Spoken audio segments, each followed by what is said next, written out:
different things and avenues from which to basically incorporate English not only into the studying part of their brain, but also the fun part of their brain.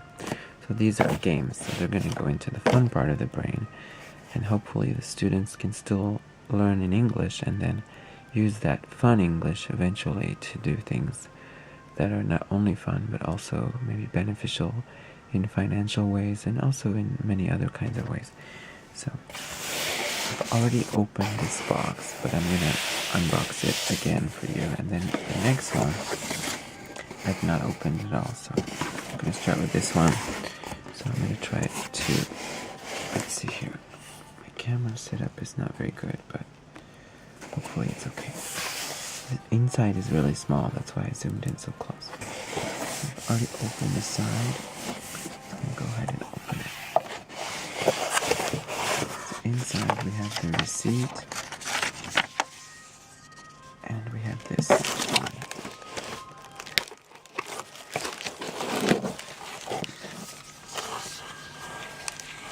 These are story cubes. Now story cubes, and you'll see this in 1 second, are a fun kind of game that can facilitate conversation. I'm going to go ahead and move the first box. And I'm going to push the second box. So here we have our story cubes. I'm going to go ahead and zoom down like that. So story cubes are an English, or any language really, game that involves pictures. Now you'll notice here, there are pictures of smiley faces, sad faces, eyes, moons, apples, monkeys, magnets, feet, anything really. And basically you can make thousands of stories from these. So let's go ahead and open it. So basically this is a small box with another box inside. Here's the basic box. Now this box has a kind of magnet clasp there, which is quite nice. So it actually opens and then like that. Let me do it again. One more time. One last time. Just want to, there we go. So I have this magnet clasp, so it's kind of sturdy. These are actually super expensive. I was surprised. Here we got the instructions. And instructions are basically in English and also in Japanese, because these are actually from Japan, I think. And the other versions of story cubes are here. My camera probably won't focus on it, but we got other kinds of story cubes, like Enchanted. This is about fantasy. Prehistoria, I guess it's about like dinosaurs and stuff, or maybe just history in general. And then we got the clues one, which is like a mystery one. I'll put this away because we don't need that. So then inside the box, basically what we have is this drawing, which are the instructions. Roll the dice, look at the dice, and then make a story. And we have the actual dice. Plus it has a diagram of what should go in there.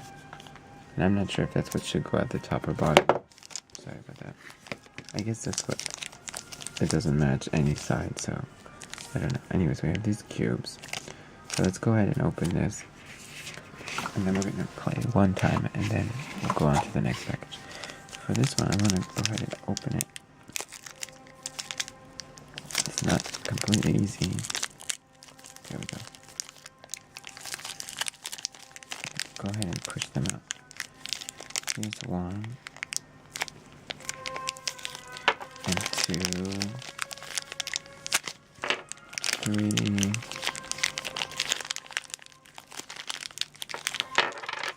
4, 5, 6,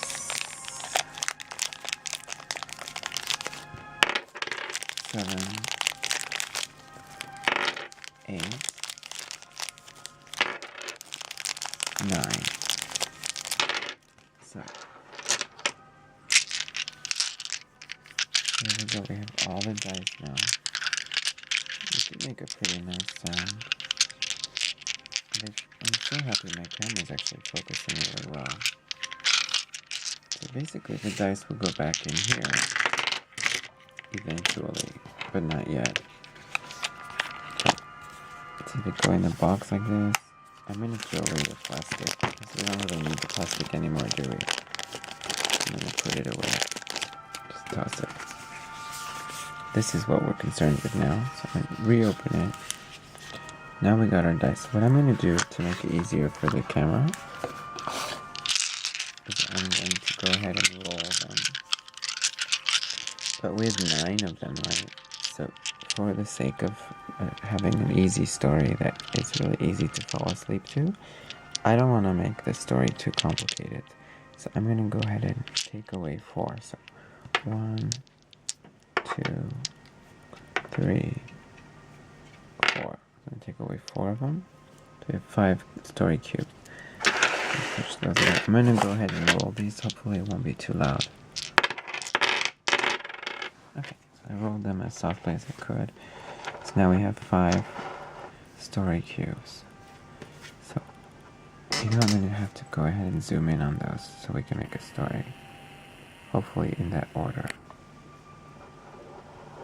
So we have all these cubes. So we have a lock,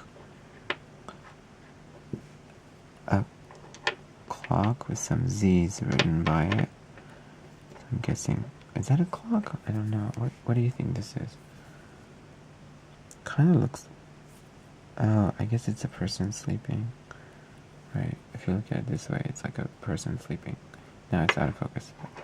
Put it back there. And then apple, a pyramid, and an arrow. So you know what I'm going to do? I'm going to change the order.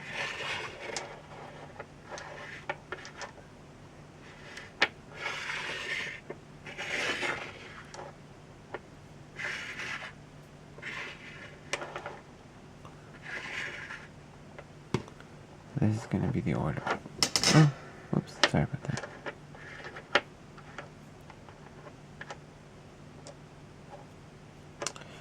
So let's talk about it. So we have our story cubes. Let's try to make a story.